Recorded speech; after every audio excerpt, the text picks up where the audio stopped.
আসসালামু আলাইকুম প্রিয় দর্শক, অন্য মঞ্চের আলাপ চাইতায় আপনাদের সকলকে আমন্ত্রণ জানাচ্ছি। আমি বলি, আপনারা জানেন যে উনাকে প্রথম যখন ভর্তি করা হয়েছে, তখন 3 তারিখে যখন ভর্তি করা হয়েছে, তখন 4 তারিখে যে স্বাস্থ্য বুলেটিন দেওয়া হয়েছে, সেখানে বলা হয়েছে ওনার হার্টে ইনফেকশন, অর্থাৎ হার্টে ঘা হয়েছে। ওনার হার্টে ঘা হয়েছে। হার্টে ঘা হওয়া কি জিনিস? হার্টে ঘা হলে হার্টটা এক্সপ্যান্ড করতে পারে না, হার্টটা বাড়তে পারে, কারণ প্রচন্ড ব্যথা হয়। কারণ হার্টটা তো সবসময় নড়াচড়া করে। যে জায়গায় কোনো ঘা হয় সেই জায়গায় নাড়াচড়া করা যায় না, নড়াচড়া করলে ব্যথা ওখানে বেড়ে যায়। তার মানে ওনার হার্টে এই ইনফেকশন হওয়ার কারণে উনি সেখানে আর নড়াচড়া করতে পারছেন না। তো ইনফেকশনের কারণে উনি ওখানে রক্তটা নষ্ট হয়ে যাচ্ছে। এই সমস্ত কারণে হার্ট ফাংশন করতেছিল না। তারপরে বলা হয়েছিল লাঞ্চে লাঞ্চে লাঞ্চে পানি গিয়েছে, সেটাও একটা বিপজ্জনক, এটাও হয়ে গেছে। আবার ওনাকে বলা হয়েছে যে ওনার কিডনি ফেলিওর করেছে, লিভার সিরোসিস হয়েছে এবং কিডনি ফেলিওর করেছে। আবার বলেছে যে ওনার লিভার ফাংশন করে না। এছাড়া আরো আর্থাইটিস আছে, আরো অনেক কিছু আছে, এগুলো বলা হয়েছে। তাহলে এই একদম লোক রোগ নেওয়ার পরে ওনাকে ওরা 48 ঘন্টা পর্যবেক্ষণ করলেন, অর্থাৎ 48 ঘন্টা উনি বেঁচে থাকে কিনা দেখে তারপরে ট্রিটমেন্ট শুরু করবেন। 48 ঘন্টা তারা বিভিন্ন ডাক্তার দিয়ে পরামর্শ নিলেন, সবকিছু করলেন। করার পরে 2 দিন 3 দিন পরে 4 দিন পরে বলা হলো যে ওনাকে ভেন্টিলেটর দেওয়া হয়েছে। অর্থাৎ ভেন্টিলেটর মানে কি? ভেন্টিলেটর মানে কৃত্রিম শ্বাস প্রশ্বাস, অর্থাৎ ওনার হার্ট আর এখন কাজ করতেছে না, কৃত্রিম ভাবে হার্টটাকে এখন ব্যবহার করা হয়েছে। আর কৃত্রিম ভাবে ব্যবহার করার পরে হার্টের ব্যবহার করার পরে যেহেতু যার হার্টটা কৃত্রিম ভাবে ব্যবহার করেছে তিনি পৃথিবীতেই নাই, তাহলে ব্যথা অনুভব করবেন কি করে? কারণ যদি নর্মাল যদি ওনার হার্টবিট চলতো, চালাইতে পারতো, হয়তো ব্যথা হইতো, কষ্ট হইতো, উ করতো। কিন্তু যিনি ভেন্টিলেটরে হার্ট এক্সপানশন করাতে পারছেন, তার মানে হার্টটা বাড়ছে কমছে, বাড়ছে কমছে, কিন্তু তাতে কোনো ব্যথার কোনো উপসর্গ আমরা দেশমাতা খালেদা জিয়ার কাছ থেকে তার মেডিকেল টিমের কাছে শুনি নাই। বরং বলেছে যে তিনি ঔষধ গ্রহণ করতে পারছেন। তার মানে হলো যেহেতু নর্মাল হার্টবিট চলছে, তাহলে রক্ত চলাচল চলছে। রক্ত চলাচল করলে ইঞ্জেকশন দিলে তো রক্ত যেখানে যেখানে যায়, ইঞ্জেকশনের তরল জিনিস সেখানে সেখানে যাবে। এটা অতি স্বাভাবিক, এই জন্য ডাক্তারই পড়তে হয় না, এই জন্য ডাক্তার জানার দরকার নেই।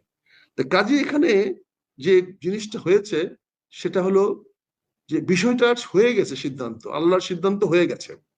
এখন আমরা বিভিন্ন কারণে, রাজনৈতিক কারণে, বিভিন্ন রাজনৈতিক সুযোগ সুবিধার কারণে আমরা জিনিসটাকে এটাকে প্রলুব্ধ করছি। আপনি দেখেন ডক্টর রিচার্ড ব্রেন আসছেন, আপনারা লন্ডন থেকে আসছেন, জানেন উনি একটা বিখ্যাত ডাক্তার এবং অত্যন্ত নামী প্রফেসর।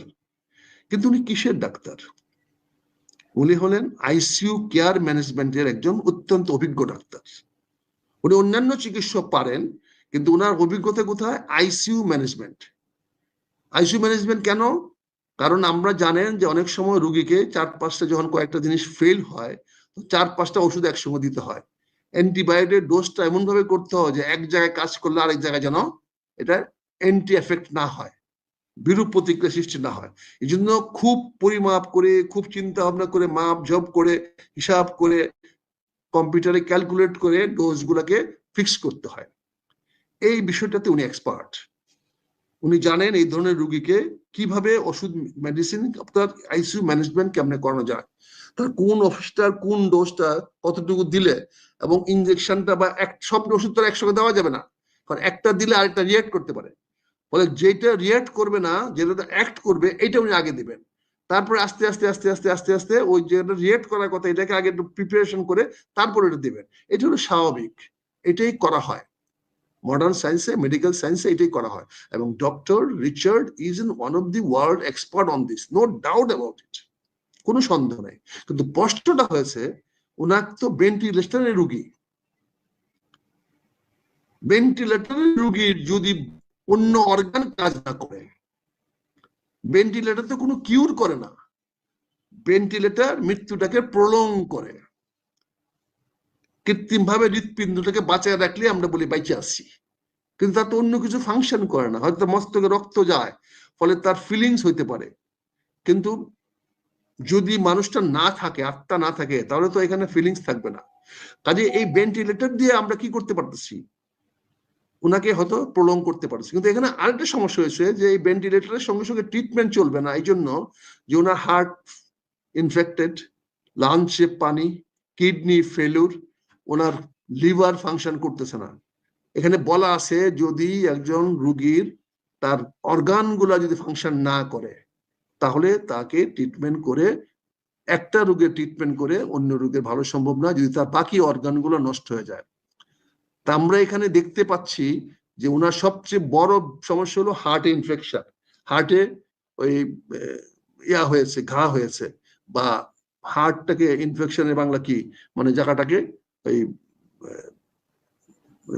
ব্যাকটেরিয়া ওনাকে ধরেছে। কাজে এটাকে মুক্ত করতে হলে তো হার্টের হাই ডোজ অ্যান্টিবায়োটিক দিতে হবে, কিন্তু হাই ডোজ অ্যান্টিবায়োটিক দিলে লিভার রিজেক্ট করবে, লিভার তো এটাকে পিউরিফাই করবে না, কারণ লিভার ফাংশন করে না। কিডনিতে গেলে কিডনিটাকে ফিল্টার করবে না, তাহলে এটা কিভাবে যাবে? কিডনি তো এটাকে ফিল্টার করে শুধু ওই অ্যান্টিসেপটিকটুকু ওখানে নিয়ে যাবে, বাকিগুলো তো ফেলে দিবে। লিভার ফাংশন করবে না, ফলে সে গ্রহণ করবে না, সেটা গ্রহণ করে রেখে দিবে, সে কোনো ডেলিভারি নাই, অর্থাৎ লিভার ফাংশন করে না। একইভাবে কিডনি ফাংশন করবে না, তাহলে ওষুধটা কিভাবে কাজে লাগবে? কাজেই ওষুধটা কাজে লাগার কোনো সম্ভাবনা নাই। যেহেতু ভেন্টিলেটর কোনো কিউর না, এবং ভেন্টিলেটর ইটসেলফ কোনো রোগীকে ভালো করতে পারে না, শুধু তার অন্যান্য যদি কোনো অর্গান ফেল না করে, তাহলে ট্রিটমেন্ট পর্যন্ত বাঁচায় রাখতে পারে 2 সপ্তাহ, 5 সপ্তাহ, 8 সপ্তাহ, এমনকি 2 বছর পর্যন্ত ভেন্টিলেটর দিয়েও বাঁচিয়ে রাখা যায়। আবার অনেক রুগী আছে সব অর্গান ফেল করছে কিন্তু হার্ট ভালো আছে, সেও কিন্তু একটা ওই মাংসপিণ্ডের মতো শুয়ে থাকে, নাড়াতে পারে না, চড়তে পারে না, সেও কিন্তু বেঁচে থাকে, তার হার্ট ফাংশন করে। আমার এক আত্মীয় আছে মোহাম্মদপুরে, আজকে 2.5 বছর 3 বছর ধরে সে এরকম বিছানায় শুয়ে আছে, না লড়তে পারে না করতে পারে, তাকে নাক দিয়ে এতে খাবার দেওয়া হচ্ছে, কিন্তু তার হার্ট কাজ করে, সে বেঁচে আছে। কিন্তু তার অন্য হাতও নড়ে না, মানুষকে চিনে না, চোখ গুলা নড়ে, এরকম তো আমরা দেখেছি। দেশমাতা খালেদা জিয়ার অবস্থাটা অন্যরকম। তিনি এখানে সবকিছু, তার অর্গান কোনো অর্গানে ফাংশন করতেছে না, এখানে ভেন্টিলেটর দিয়ে রাখা হয়েছে।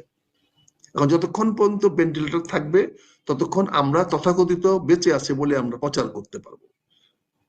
আরেকটা উদাহরণ আমি দেই, কেন আমি বলছি উনি মৃত। আজকে দেখেন আমাদের একজন স্থায়ী কমিটির সদস্য একটা নির্বাচনী সভা করতেছেন কক্সবাজারে খোলা জিপে করে। তার মানে কি, উনি জানেন যে আমাকে ঢাকা আজকে যেতে হবে না, ডিসিশনটা কখন হবে উনি জানেন, উনি জানেন আমাকে তাৎক্ষণিক ডিসিশন আজকে নিতে হবে না। কাজে স্থায়ী কমিটির সদস্যরা স্ট্যান্ড বাই থাকার কোনো দরকার নাই, কারণ ওনারা জেনে গেছেন সিদ্ধান্তটা কি হয়েছে, এটা কি অবস্থাটা হয়েছে। কাজে ওনারা ওনাদের নিজেদের আখের গুছায় নিচ্ছেন, যার যেখানে আসেন এই সুযোগে আখের গুছায় নিচ্ছেন। তাতে কি প্রমাণিত হলো, ওই ভদ্রলোকের খালাম্মা হয়তো এই পৃথিবীতে না। এই যে ডক্টর মোহাম্মদ ইউনূস যাদেরকে তার নিয়োগকর্তা হিসেবে বলে থাকেন প্রকাশ্যে, এনসিপির যিনি প্রধান নাহিদ ইসলাম, তিনি দাবি জানিয়েছেন নির্বাচনী তফসিল ঘোষণা না করার জন্য, নির্বাচনী কার্যক্রম বন্ধ রাখার জন্য। কেন? কারণ বেগম খালেদা জিয়া অসুস্থ। বেগম খালেদা জিয়ার অসুস্থ হওয়ায় যে রাজনৈতিক পরিস্থিতি তৈরি হয়েছে, সেই কারণে তিনি মনে করছেন যে এখন আসলে নির্বাচন হওয়ার মতো অবস্থা নেই। দর্শক, আপনাদের সামনে একটা প্রশ্ন থাকলো, এমন কি মানে বেগম খালেদা জিয়া অসুস্থ হওয়ার কারণে বা হাসপাতালে ভর্তি হওয়ার কারণে এমন কি পরিস্থিতি তৈরি হয়েছে যে কারণে নির্বাচন করা যাবে না, বা নির্বাচনী সকল কার্যক্রম এমনকি তফসিল ঘোষণার বিষয়টিও স্থগিত রাখতে হবে? এটি আপনাদেরকে ভাবতে বলি। একই সময়ে বাংলাদেশ কংগ্রেস নামে আরেকটি রাজনৈতিক দল, আমি অবশ্য ওই দলটির নামই প্রথম শুনলাম, এর আগে আর কখনো শুনিনি। অবশ্য 5ই আগস্টের পরে এরকম অসংখ্য রাজনৈতিক দল নিবন্ধন পেয়েছে, নিবন্ধিত হয়েছে, কিংবা রাজনৈতিক রঙ্গমঞ্চে আবর্তিত হয়েছে, যাদের অনেকের নাম আমরা কেউ জানিও না, কখনো শুনিও নি। সো বাংলাদেশ কংগ্রেস আবার আদালতে একটি রিট করেছে নির্বাচনী তৎপরতা সব বন্ধ রাখার জন্য। তাদের দাবি অবশ্য ভিন্ন রকম। এখন মজার ব্যাপার হচ্ছে যে নির্বাচনী কার্যক্রম বন্ধ করে সারা দেশ যখন নির্বাচনের আকাঙ্ক্ষায়, নির্বাচনের কবে তফসিল ঘোষিত হবে, নির্বাচনের তারিখ কখন ঘোষিত হবে, কবে নির্বাচন হবে, এই আকাঙ্ক্ষায় অপেক্ষায় আছে, ঠিক সেই সময় একটি মানে একেবারে নাম না জানা একটি রাজনৈতিক দল আদালতে রিট করেছে, এবং আদালত নাকি সেটি শুনানির জন্য গ্রহণও করেছে, এরকম একটি খবরও পত্রিকায় প্রকাশিত হয়েছে। আমি জানি না, আমি একজন সাধারণ নাগরিক হিসাবে আমার কাছে মনে হয়েছে যে এই ধরনের একটি আর্জি আবেদন আদালতে যাওয়ার পর প্রথম পর্যায়ে বাতিল করে দেওয়ার কথা, কারণ এখন আকাঙ্ক্ষা, মানুষের আকাঙ্ক্ষা হচ্ছে একটা নির্বাচন, এবং সেই নির্বাচন স্থগিত করার কিংবা বাতিল করার কোনো ধরনের আর্জি আদালত কেন বিবেচনায় নিবেন, হয়তোবা তার রায় কী হবে আমরা জানি না। ধরে নিলাম যে তা আদালত এটি খারিজি করে দেবেন, কিন্তু তার আগে এটি তো গ্রহণ করবার মতো অবস্থাই নেই। যাই হোক, আমার মনে প্রশ্ন জেগেছে এই যে নাহিদ ইসলামের বক্তব্য যে নির্বাচন হওয়ার মতো কোনো পরিবেশ নিয়ে নির্বাচনী কার্যক্রম স্থগিত করা হোক, এবং এই যে মামলাটি দুটি পরস্পর যোগ সাজসে করা হয়েছে কিনা। আবার একই সঙ্গে মনে হয়েছে যে বেগম খালেদা জিয়া অসুস্থ হওয়ার পর, অনেকে ঠিক এইভাবে বলেছেন যে বেগম খালেদা জিয়া হাসপাতালে ভর্তি হওয়ার পর তার যে ওনারশিপ, বেগম খালেদা জিয়ার যে ওনারশিপ, সেই ওনারশিপটা আসলে আর বিএনপির নেই। বেগম খালেদা জিয়া এখন আর বিএনপির নেই, বেগম খালেদা জিয়া এখন অন্তর্বর্তী সরকারের একজন হয়ে গেছেন। ফলে এই যে ওনারশিপটা হাইজ্যাক হয়ে যাওয়ার মতো একটা অবস্থা তৈরি হয়েছে, সেই বেগম খালেদা জিয়ার ওনারশিপ হাইজ্যাক করা, আদালতে রিট পিটিশন করা, নির্বাচন স্থগিত করে দেওয়ার জন্য, এবং এনসিপির আহ্বান যে নির্বাচনী কার্যক্রম স্থগিত করার জন্য যে পরিবেশ, এই সব কটির মধ্যে কোথাও কোনো যোগসূত্র আছে কিনা সেই প্রশ্নটি আমি আপনাদের সামনে রাখলাম। আমার কাছে মনে হয়েছে যে এই ডটগুলোকে একসাথে মিলানো যায়। এখন আমি যখন বলি যে বেগম খালেদা জিয়ার কর্তৃত্ব কিংবা ওনারশিপ এই অন্তর্বর্তী সরকার হাইজ্যাক করে নিয়েছে, এরকম একটি ভাবনা কেন মনে হলো? দেখেন, আমরা যদি একটু তাকাই যে বেগম খালেদা জিয়া হাসপাতালে ভর্তি হওয়ার পর অন্তর্বর্তী সরকারের ভূমিকাগুলো যদি দেখেন, আমরা একটু উৎসাহ তো দেখি এবং অতি উৎসাহ দেখি। বেগম খালেদা জিয়া সম্মানিত ব্যক্তি, দেশের 3 বারের প্রধানমন্ত্রী, এবং এই মুহূর্তে যেসব রাজনৈতিক দলগুলো বাংলাদেশে সক্রিয় আছে, প্রায় সকল রাজনৈতিক দলের অভিভাবকের জায়গায় তিনি আছেন। এমনকি অন্তর্বর্তী সরকারের প্রধান উপদেষ্টা ডক্টর মোহাম্মদ ইউনূসও তাকে সম্ভবত অভিভাবক হিসেবেই দেখেন। সেই জায়গায় সরকার তার ভূমিকা পালন করবে, কিন্তু আমরা দেখি যে পুরো মিডিয়া, পুরো মনোযোগ, রাষ্ট্রের মনোযোগ সব এভারকেয়ার হাসপাতালে নিবন্ধিত, এবং সেখানে সরকারের পক্ষ থেকে যেই সব পদক্ষেপগুলো নেওয়া হচ্ছে, সেই পদক্ষেপগুলো দেখেন, একদিকে বেগম খালেদা জিয়াকে ভিভিআইপি বিশেষ মর্যাদা সম্পন্ন, গুরুত্বপূর্ণ সম্পন্ন ব্যক্তি হিসেবে ঘোষণা করা হয়েছে, এসএসএফ সুবিধা দেওয়া হয়েছে। আবার অন্তর্বর্তী সরকারের প্রধান উপদেষ্টার দপ্তরের উদ্ধৃতি দিয়ে পত্রিকায় খবর আসে যে হাসপাতালের পাশে যদি হেলিকপ্টার উঠানামা করে তাহলে যেন আমরা কেউ ভুল না বুঝি। কেন? হাসপাতালের মানে হেলিকপ্টার উঠানামার প্র্যাকটিসের জায়গা কি হাসপাতাল? হাসপাতালের পাশে উঠানামা করবে কেন? প্র্যাকটিস করার জন্য। আর বিশেষ কোনো কারণে সেখানে যদি কোনো হাসপাতাল মানে হেলিকপ্টার যেতে হয়, কেন যেতে হবে সেটিও কিন্তু একটি প্রশ্ন।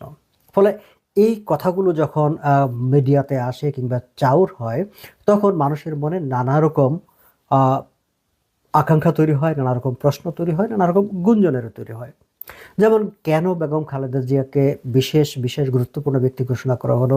হাসপাতালে তিনি যখন একেবারে মৃত্যুর সাথে লড়ছেন, ঠিক সেই সময়টায় কেন সেখানে এসএসএফ এর বিশেষ নিরাপত্তা থাকতে হবে? কেন সেখানে মানে হেলিকপ্টার উঠানামা করার মতো একটা ব্যবস্থাপনা তৈরি করতে হবে? এইসব বিষয়গুলোর পেছনে আগে পিছে অনেক তথ্য সংযোজন করেই মানুষ নানা রকম কথা বলছে। এবং এই যে বেগম খালেদা জিয়ার দিকে যখন সরকারের একেবারে খুবই হাই অ্যালার্ট অ্যাটেনশন, ঠিক সেই সময় বিএনপির এই সময়কার কান্ডারি, তার দলের প্রধান নেতা বেগম খালেদা জিয়ার অনুপস্থিতিতে যিনি তারেক রহমান, তিনি কিন্তু দেশে আসতে পারছেন না। তিনি কেন দেশে আসতে পারছেন না সেটি পরিষ্কার নয়, বিএনপির পক্ষ থেকে কখনো পরিষ্কার করে বলা হয়নি। এক একজন এক এক রকম কথা বলছেন, সহসাই তিনি আসবেন। আবার আমির খসরু মাহমুদ চৌধুরী বলেছেন যে এটি তার ব্যক্তিগত ব্যাপার, তিনি কখন আসবেন তার আশা না আশায় রাজনীতিতে কোনো কিছুই প্রভাব ফেলে না, কোনো ইম্প্যাক্ট তৈরি করে না। খুবই ইঙ্গিতপূর্ণ এবং খুবই গুরুত্বপূর্ণ কথা। আবার তারেক রহমান নিজেও বলেছেন যে তার আশাটা তার একক সিদ্ধান্তের উপর নির্ভর করে না। ফলে এই যে পুরো একটি ঘোলাটে পরিবেশ, একটি রহস্যময় পরিবেশ তৈরি হয়েছে বিএনপির পক্ষ থেকে, স্বয়ং তারেক রহমানের পক্ষ থেকে। আবার ঠিক একই সময়ে আমরা যদি সরকারের দিকে তাকাই, আমরা দেখি যে যেই সরকার বেগম খালেদা জিয়াকে বিশেষ গুরুত্বপূর্ণ ব্যক্তির মর্যাদা দিচ্ছে, এসএসএফ দিচ্ছে, সেখানে হেলিকপ্টার উঠানামা করাচ্ছে, সেই সরকার আবার তার বিভিন্ন পর্যায়ের কর্মকর্তারা, প্রতিনিধিরা তারেক রহমান সম্পর্কে বেশ কিছু কথাবার্তা বলছেন। সরকারের দিক থেকে কোনো আপত্তি নেই, নিরাপত্তা দিতে সরকার প্রস্তুত আছে, ট্রাভেল ডকুমেন্ট দিতে সরকার, মানে তারেক রহমান যদি চান ট্রাভেল ডকুমেন্ট স্বল্পতম সময়ের মধ্যে তাকে ট্রাভেল ডকুমেন্ট দেওয়া হবে। এবং এই যে কথাবার্তাগুলো, একদিকে সরকার দেখাচ্ছে যে সরকার উদ্গ্রীব যে তারেক রহমান আসুক, কিন্তু আবার আমরা দেখতে পাচ্ছি যে তারেক রহমান আসছেন না বা আসতে পারছেন না। ফলে একটা খুবই কৌশলে একটা ধারণা তৈরি করার চেষ্টা করা হচ্ছে যে তারেক রহমান আসলে নিজেকে নিয়ে ব্যস্ত, নিজের স্বার্থ নিয়ে তার কাছে বেশি গুরুত্বপূর্ণ মায়ের অসুস্থতা কিংবা রাজনীতি কিংবা মানে কোনো কিছুই না। ফলে এই যে একটা দ্বিমুখী একটা অবস্থান খোদ সরকারের পক্ষ থেকে, সেখানে বেগম খালেদা জিয়ার কর্তৃত্বটা ওনারশিপ নিজেদের হাতে নিয়ে নেওয়া এবং তারেক রহমানকে এবং বিএনপিকে ক্রমশ গুরুত্বহীন করে ফেলা, অনেক রাজনৈতিক বিশ্লেষকরা ঠিক এভাবেই দেখছেন। প্রশ্ন উঠতে পারে যে বিএনপিকে কিংবা তারেক রহমানকে গুরুত্বহীন করে ফেললে এই সরকারের লাভ কি, সেটি আপনারাও বুঝেন, সেটি আমরা আলোচনা করতে পারি। আবার ঠিক এই জায়গাটায় আমরা যদি ঠিক দল হিসাবে বিএনপির দিকে তাকাই, আপনাদের খেয়াল থাকবার কথা, এবং খালেদা জিয়া হাসপাতালে ভর্তি হওয়ার পরপরই বিএনপি এই ডিসেম্বর মাসে প্রায় একটা দীর্ঘ কর্মসূচি ঘোষণা করেছিল। ডিসেম্বরের 1 তারিখ থেকে তারা সেই কর্মসূচিটি পালন করবেন বলে আমাদেরকে জানিয়েছিলেন, কিন্তু ঠিক একদিন পরেই দেখা গেল সেই কর্মসূচি স্থগিত করা হয়েছে। ইন্টারেস্টিংলি সেই কর্মসূচিটি যখন ঘোষণা করা হয় তখনও বেগম খালেদা জিয়া অসুস্থ, তখনও তিনি হাসপাতালে, এবং বেগম খালেদা জিয়া অসুস্থ হাসপাতালে এই কথা বলেই আবার সেই কর্মসূচিটি স্থগিত করা হয়েছে।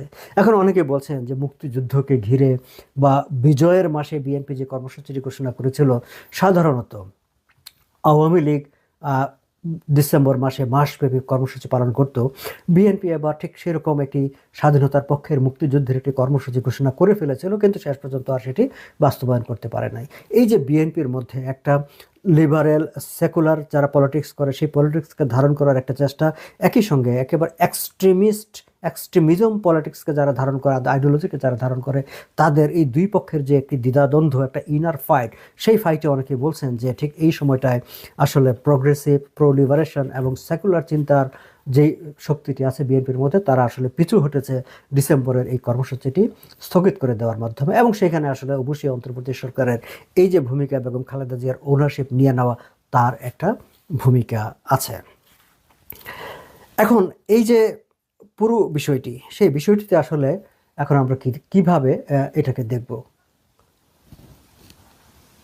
গত কয়েকদিন ধরে রাজনৈতিক বিশ্লেষক, পলিটিশিয়ান এবং সাধারণ মানুষ প্রত্যেকেই বিশ্বাস করতে শুরু করেছেন ফেব্রুয়ারিতে আসলে নির্বাচনটি হবে না, কারণ ইউনূস সরকার নির্বাচনটি আসলে চায় না, এবং নির্বাচনটি চায় না বলেই নির্বাচনটিকে যাতে মানে পিছিয়ে দেওয়া যায় বা সেটিকে কোনোভাবে বাধাগ্রস্ত করা যায়, সেই কারণেই বেগম খালেদা জিয়া হাসপাতালে ভর্তি হওয়ার সঙ্গে সঙ্গে তার টোটাল ওনারশিপটা তাদের নিয়ন্ত্রণে নিয়ে, মানে একদিকে সেই কর্তৃত্বটা তাদের বেগম খালেদা জিয়াকে নিয়ে যা যা করা সেটি তারা সরকার করছে, অন্যদিকে বিএনপিকে এবং তারেক রহমানকে ক্রমশ গুরুত্বহীন হিসাবে জনগণের সামনে তুলে ধরার চেষ্টা করছে। আমরা জানি না যে সামনে এই আদালত যে রিটটি হয়েছে, সেই রিটে তারা কি রায় দিবেন, সেটি আমাদের পক্ষে আগাম কল্পনা করাটা কঠিন। আবার যেহেতু এনসিপি একটা দাবি তুলেছে এবং এই এনসিপি ডক্টর ইউনূসের নিয়োগকর্তা, আমরা অতীতে দেখেছি যে তাদের প্রায় সব চাওয়াই ডক্টর মোহাম্মদ ইউনূস পূরণ করেছেন। ফলে এই জায়গাটায় তারা ঠিক হ্যাঁ খালেদা জিয়া অসুস্থ বা পরিবেশ নাই এরকম কোনো একটি কথা বলে নির্বাচন স্থগিত করা বা পিছিয়ে দেওয়া বা দীর্ঘসূত্রতার দিকে যাবেন কিনা সেটি আমরা জানি না। তবে এই জায়গাটায় আমি মনে করি যে বিএনপির একটি রোল প্লে করার আছে।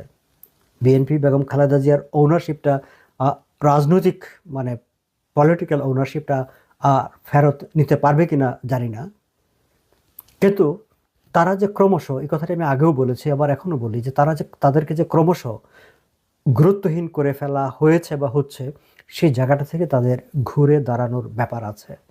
তারা যে গুরুত্বপূর্ণ রাজনীতিতে তাদের নিয়ন্ত্রণ আছে সেটি দেখানোর দরকার আছে, এবং সেটি দেখানো এই কারণে দরকার যে আমরা একটি নির্বাচন চাই।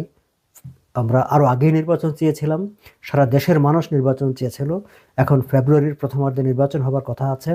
কোনো অবস্থাতেই যাতে ফেব্রুয়ারির এই নির্বাচনটি পিছিয়ে না যায়, যাতে এই নির্বাচনটি অনুষ্ঠিত হয়, সেই জন্যেই রাজনীতিতে বিএনপির আবার কন্ট্রোল নেওয়ার দরকার আছে। তারা যে গুরুত্বপূর্ণ ক্ষমতা আছে তাদের, সেটি তাদের দেখানোর দরকার। ঢাকার একটি বেসরকারি হাসপাতালে জীবন মৃত্যুর সীমানায় শারীরিকভাবে সংকটাপন্ন খালেদা জিয়াকে অতি গুরুত্বপূর্ণ ব্যক্তি বা ভিভিআইপি ঘোষণার সিদ্ধান্ত শুধু একটা প্রশাসনিক পদক্ষেপ নয়, এটা বাংলাদেশের চলমান ট্রানজিশনাল রাজনীতির গভীর সংকট আর সম্ভাবনার প্রতীক। এই বিষয় নিয়ে আমি গতকালও খানিকটা আলোচনা করেছি। রাষ্ট্রপ্রধান, সরকার প্রধানের পর্যায়ে নিরাপত্তা বাহিনী এসএসএফ এখন তার সুরক্ষার দায়িত্ব নিয়েছে এর অর্থ অন্তর্বর্তী সরকার স্বীকার করছে যে তিনি শুধু একজন অসুস্থ প্রাক্তন প্রধানমন্ত্রী নন, তিনি এখনও রাষ্ট্রের স্থিতি ও ভবিষ্যৎ গণতান্ত্রিক সমীকরণের কেন্দ্রীয় চরিত্রদের একজন। কিন্তু এই স্বীকৃতির ঠিক উল্টো পাশে দাঁড়িয়ে আছে আরেকটি অনিশ্চয়তা। বিএনপির ভারপ্রাপ্ত চেয়ারম্যান তারেক রহমানের দেশে ফেরা নিয়ে দৃশ্যমান দ্বিধা ও অদৃশ্য বাধা। তিনি নিজেই ইঙ্গিত দিয়েছেন, দেশে ফেরা নিয়ে তার সিদ্ধান্ত পুরোপুরি নিজ হাতে নেই, অন্য কোনো বাস্তবতা তার উপর চাপ সৃষ্টি করছে। এই অপর নিয়ন্ত্রণাধীন বাস্তবতা যে মূলত নিরাপত্তা ও আইনি জটিলতা, তা বোঝা কঠিন নয়। যুক্তরাজ্যে রাজনৈতিক আশ্রয়, সম্ভাব্য ILR বা নাগরিকত্ব আর সেখানে প্রচলিত আইন সব মিলিয়ে নিজ দেশে ফেরা আশ্রয়প্রাপ্ত যে কারোর জন্যই বড় ঝুঁকির বিষয়। আশ্রয়ের পুরো ধারণাটাই দাঁড়িয়ে আছে এই প্রস্তাবের উপর যে ওই দেশে তার নিরাপত্তাহীনতা আছে, সেখানে গিয়ে জনসমক্ষে সক্রিয় রাজনীতি শুরু করলে আশ্রয়দাতা রাষ্ট্র প্রশ্ন তুলতেই পারে, সত্যি কি সে ঝুঁকি এখনও আছে? তার মানে দাঁড়াচ্ছে, বাংলাদেশের সবচেয়ে আলোচিত বিরোধী দলীয় নেতা এমন এক দ্বৈত বাস্তবতার মধ্যে বন্দী, দেশে ফিরলে আইনি ও নিরাপত্তার ঝুঁকি, না ফিরলে রাজনীতির নৈতিক ও নেতৃত্বগত সংকট। একদিকে তিনি অসুস্থ মায়ের শয্যাপাশে থাকতে পারছেন না, অন্যদিকে নিজ দলকে সামনে রেখে জাতীয় রাজনীতির অতি গুরুত্বপূর্ণ এক নির্বাচনের আগে মাঠে নামতে পারছেন না। প্রশ্নটা এখানে, যে নেতা নিজের দেশে ফেরা নিয়েই মুক্ত সিদ্ধান্ত নিতে পারেন না, তিনি কি আগামী দিনে একটি বড় দল এবং এক সংকটাপন্ন রাষ্ট্রের ভবিষ্যৎ রাজনৈতিক সিদ্ধান্তগুলোতে শতভাগ স্বাধীন হতে পারবেন? অন্যদিকে খালেদা জিয়াকে ঘিরে যে অপরিমেয় আবেগ ও শ্রদ্ধা আমরা সাম্প্রতিক দিনগুলোতে রাস্তা, ফুটপাত, হাসপাতাল, চত্বর জুড়ে দেখতে পাচ্ছি, তা শুধু একজন নেত্রীর অসুস্থতাকে ঘিরে সহানুভূতি নয়, এটা এক দীর্ঘ রাজনৈতিক উত্তরাধিকার, আপোষহীনতা ও তুলনামূলক শালীন রাজনীতির প্রতি জনমনের আকুলতার বহিঃপ্রকাশ। সামরিক শাসনের বিরুদ্ধে 2 দশকের গণতান্ত্রিক উত্তরণ, পরে একদলীয় আধিপত্যের বিরুদ্ধে নাগরিক প্রত্যাশার প্রতীক হয়ে উঠেছেন তিনি।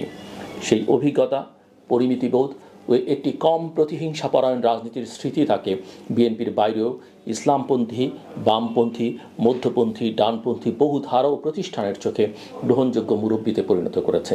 এই জায়গাটাই আজকের সবচেয়ে বড় রাজনৈতিক শূন্যতার ঝুঁকি। ভিভিআইপি ঘোষণায় নিরাপত্তা হয়তো নিশ্চিত হবে, কিন্তু যদি তিনি সক্রিয় রাজনীতিতে আর পুরোপুরি ফিরতে না পারেন, তাহলে বিএনপি কেন্দ্রিক বিরোধী রাজনীতির নৈতিক কেন্দ্রবিন্দুটা কোথায় দাঁড়াবে? ইতিমধ্যে বিএনপি 237 আসনের প্রার্থী তালিকা করেছে, সেখানে তিনি একমাত্র নেতা যিনি একাধিক আসনে লড়ার প্রস্তুতি নিয়েছেন, যা স্পষ্টতই প্রতীকী এক বার্তা। কিন্তু চিকিৎসাজনিত বাস্তবতা যদি তাকে মাঠের বাইরে রাখে, তবে অনিবার্যভাবে প্রশ্ন উঠবে, দলটি কি শুধুই ডিজিটাল লিডারশিপ আর নেপথ্য দুর্নিয়ন্ত্রণের উপর দাঁড়িয়ে থাকবে, নাকি মাঠে চোখে দেখা নেতৃত্বের নতুন কোনো সমীকরণ তৈরি হবে? এইসব অনিশ্চয়তার মাঝেই এসে পড়েছে IRI এর সর্বশেষ জরিপ, যা অনেকের চোখে নির্বাচনী অঙ্ককে আরও জটিল করে তুলেছে। জরিপে দেখা যাচ্ছে, আগামী সপ্তাহে নির্বাচন হলে 33% ভোটার বিএনপিকে আর প্রায় 29% জামায়াতে ইসলামীকে সমর্থন করবেন বলে জানিয়েছেন। একই জরিপে জাতীয় সিটিজেন পার্টি এনসিপি পেয়েছে 6%, ইসলামী আন্দোলন বাংলাদেশ 5% আর জাতীয় পার্টি প্রায় 4% সমর্থন পেয়েছে। আওয়ামী লীগের নিবন্ধন স্থগিতের পক্ষে সমর্থনও উল্লেখযোগ্য, যা পুরনো শাসক দলের প্রতি অবিশ্বাসের ইঙ্গিত হিসেবে দেখা যেতে পারে। দেখতে সাধারণ শতাংশের খেলা মনে হলেও আসল রাজনৈতিক অঙ্কটা অন্য জায়গায়। প্রথমত, বাংলাদেশের নির্বাচন এখনও ফার্স্ট পাস দ্য পোস্ট পদ্ধতিতে হয়, অর্থাৎ কে বেশি ভোট পেল সেই নিরিখেই আসন, জনসমর্থনের মোট শতাংশ দিয়ে নয়। এই কাঠামোতে 3-4 দফা বিভক্ত ভোটের মাঝে 33 বনাম 29% ফারাক অনেক ক্ষেত্রে বাস্তবে বিশাল হতে পারে। আবার উল্টো উদাহরণও দেখা যেতে পারে, ভোটের ব্যবধান সামান্য হলেও আসনের হিসেবে কোনো একটি পক্ষ বিপুল এগিয়ে যেতে পারে। দ্বিতীয়ত, জামায়াত কেন্দ্রিক 8 দলের ভোট যদি একত্রে প্রার্থী দেয়, 8 দলের জোট যদি একত্রে প্রার্থী দেয়, এনসিপি ও ইসলামী আন্দোলনের মতো খেলোয়াড়দের ভোটের একটি অংশ সেখানে গিয়ে যুক্ত হয়, তাহলে জরিপের এই 29% সিনার্জিক প্রভাবের মাধ্যমে বাস্তবে অনেক বেশি কার্যকর আসন ক্ষমতায় রূপ নিতে পারে। আবার উল্টোভাবে এনসিপি যদি বিএনপি নেতৃত্বাধীন কোনো জোটে যোগ দেয়, সেক্ষেত্রে প্রশ্ন উঠবে, এতদিন যারা এনসিপির কর্মীদের চাঁদাবাজ বলে সরাসরি তীব্র ভাষায় আক্রমণ করেছে এবং এনসিপি বিএনপিকে পাল্টা আক্রমণ করেছে। সেই বিএনপি সমর্থক ভোটাররা কি সহজেই এই নতুন মিত্রতাকে মেনে নেবেন? এনসিপির মাঝারি ও নিচের স্তরের বহু কর্মী মাঠে বিএনপি বিরোধী আবেগ নিয়ে বড় হয়েছেন। তাদের মনস্তত্ত্বকে রাতারাতি পাল্টে ফেলা কতটা সম্ভব, এটাও বাস্তব প্রশ্ন। এই পুরো সমীকরণের উপরে আরেকটা বড় ছায়া পড়ে আছে, অন্তর্বর্তী সরকারের বৈধতা ও গ্রহণযোগ্যতার জনমত অঙ্ক। একই আইআরআই জরিপে দেখা যাচ্ছে প্রধান উপদেষ্টা ডক্টর মোহাম্মদ ইউনূসের কার্যক্রম ৬৯% এবং পুরো অন্তর্বর্তী সরকারের কর্মক্ষমতায় ৭০% নাগরিক সন্তুষ্ট। প্রায় ৮০% মানুষ আশা করছেন নির্বাচন হবে অবাধ, সুষ্ঠু, বিপুল সংখ্যক উত্তরদাতা ভোট দিতে আগ্রহী বলে জানিয়েছেন। এটাকে শুধু সরকারের জন্য সান্ত্বনাদায়ক চিত্র না দেখে বিরোধী রাজনীতির জন্য একটা বাস্তব সতর্কতা হিসেবে দেখতে হয়। অর্থাৎ মাঠে গণ অসন্তোষ আছে ঠিকই, কিন্তু সেই অসন্তোষ কোনো একক দল বা জোটের পক্ষে স্বয়ংক্রিয়ভাবে ট্রান্সফার হয়ে যায়নি। মানুষ এখন অপেক্ষা করছে কে কতটা বিশ্বাসযোগ্য ন্যারেটিভ, নেতৃত্ব ও সংগঠন দাঁড় করাতে পারে তা দেখার জন্যে। তবে আইআরআই এর জরিপ নিয়ে একথা বলা ভালো, যেখানে ৭০% সমর্থন প্রফেসর ইউনূস এবং তার সরকারের প্রতি আইআরআই দেখছে, সেই একই আইআরআই কিন্তু শেখ হাসিনার প্রতিও ৭০% সমর্থন দেখিয়েছিল এবং সেই ৭০% সমর্থন নিয়েই কিন্তু শেখ হাসিনাকে দেশ ছেড়ে পালিয়ে যেতে হয়েছিল। জাস্ট ফুটনোট হিসেবে মনে রাখবার জন্য আপনাদের বললাম আমি। এখানেই ফিরে আসে খালেদা জিয়া ও তারেক রহমানকে ঘিরে বিএনপির দ্বৈত সংকটের প্রশ্ন। একদিকে দলটির সর্বশেষ গ্রহণযোগ্য ও তুলনামূলকভাবে কম মেরুকরণমূলক শীর্ষ নেতা মৃত্যুযুদ্ধে হাসপাতালের বেডে, অন্যদিকে বাস্তবিক দলের ভারপ্রাপ্ত প্রধান বিদেশে, যিনি নিজেই স্বীকার করছেন নিজের দেশে ফেরার সিদ্ধান্তেও তার পূর্ণ স্বাধীনতা নেই। এই দৃশ্যমান ও অদৃশ্য সীমাবদ্ধতা মিলে যে রাজনৈতিক বার্তা যাচ্ছে তা হলো বিএনপি এখনও পরিষ্কারভাবে দেখাতে পারেনি এই ট্রানজিশনাল মুহূর্তে সে কিভাবে সিদ্ধান্ত নেয়, কে সেই সিদ্ধান্তের বাস্তব মালিক, আর সংকট মুহূর্তে কে সামনে এসে দাঁড়াবে। অন্যদিকে জামায়াত ও অন্যান্য ইসলামপন্থী শক্তি নিজেদেরকে গণভিত্তিক ও ত্যাগী রাজনৈতিক প্ল্যাটফর্ম হিসেবে তুলে ধরার চেষ্টা করছে। জুলাই চার্টার, অন্তর্বর্তী পুনর্গঠন আর নির্বাচনী ব্যবস্থার সংস্কার, এসব ইস্যুতে তারা রাস্তা ও আদালত দুই মাঠে সক্রিয়। এখানে স্মরণ রাখা দরকার, এত কিছু করবার পরও জামাতের অদৃশ্য ক্রিয়াকর্ম এবং ১৯৭১-এর ভূমিকা মানুষের মন থেকে মুছে যায়নি। একই সময়ে এনসিপি নিজেকে নতুন ধরনের নাগরিক রাজনৈতিক প্ল্যাটফর্ম হিসেবে তুলে ধরছে, যদিও তাদের ভেতরের দ্বন্দ্ব, বিতর্ক ও বিএনপি বিরোধী সুরও কম নয়। এদের কারো সাথে কার ছেদ, কার সাথে কার জোট, এই অঙ্ক যত জটিল হবে তত অনিশ্চিত হয়ে উঠবে ২০২৬-এর নির্বাচনের ফলাফল। এই সব কিছুর পটভূমিতে খালেদা জিয়ার ভিভিআইপি মর্যাদা এক ধরনের প্রতীকী আয়না হয়ে উঠেছে। রাষ্ট্র তাকে আনুষ্ঠানিকভাবে অতি গুরুত্বপূর্ণ ব্যক্তি হিসেবে স্বীকৃতি দিলেও বাস্তবে তিনি এখন রাজনীতির সবচেয়ে অরক্ষিত অবস্থানে দাঁড়িয়ে। শরীর ভেঙে পড়েছে, কিন্তু তার অনুপস্থিতি পূরণের মতো কোনো সমঝোতামূলক, সবার কাছে গ্রহণযোগ্য নতুন নেতৃত্ব তৈরি হয়নি। যদি তিনি ফের সুস্থ হয়ে সক্রিয় হতে পারেন, বিএনপি এবং বৃহত্তর বিরোধী রাজনীতির জন্য তা হবে এক বড় নৈতিক বুস্টার। আর যদি না পারেন কিংবা রাজনীতিতে তার ভূমিকা সীমিত হয়ে যায়, তাহলে যে শূন্যতা তৈরি হবে সেখানে কে প্রবেশ করবে, রক্ষণশীল জোট নাকি নতুন মুখওয়ালা কিন্তু অগভীর অভিজ্ঞতা সম্পন্ন কোনো দল, এই প্রশ্নের উত্তরই হয়তো নির্ধারণ করবে আগামী দশকের ক্ষমতার মানচিত্র। মূল কথা হচ্ছে নির্বাচন নিয়ে যে আমার আশঙ্কা, সেই আশঙ্কার সঙ্গে এই সমীকরণগুলো দাঁড়িয়ে আছে এবং এর সঙ্গে সরকারের ইচ্ছা অনিচ্ছার প্রশ্নটিও, পছন্দ অপছন্দের প্রশ্নটিও অত্যন্ত সক্রিয়ভাবে যুক্ত হয়ে আছে। শেষ কথা হচ্ছে ভোটের জরিপ, ভিভিআইপি প্রোটোকল বা বিদেশি আইন, এসব কিছুর উপরে দাঁড়িয়েছে একটি বড় রাজনৈতিক বাস্তবতা। বাংলাদেশের মানুষ এখনও এমন এক নেতৃত্ব খুঁজে ফিরছে যাকে তারা একই সাথে দৃঢ়, শালীন, কম প্রতিহিংসাপরায়ণ এবং রাষ্ট্রনায়কোচিত হিসেবে দেখতে পারে। খালেদা জিয়া সেই শূন্যতার অনেকটা অংশ পূরণ করে এসেছেন দীর্ঘদিন। এখন তার জীবন সংকট, তারেক রহমানের দ্বিধা এবং ছোট দলগুলোর সম্ভাব্য গেম চেঞ্জার ভূমিকা মিলিয়ে যে নতুন অঙ্ক তৈরি হচ্ছে, তাতে গণতান্ত্রিক উত্তরণের পথ যেমন খোলা, তেমনি ভীষণ ঝুঁকিপূর্ণ। এই অঙ্কে একটিও ভুল হিসাব হয়তো শুধু একটি দলের জন্য নয়, পুরো রাষ্ট্রের জন্য চড়া মাশুল ডেকে আনতে পারে।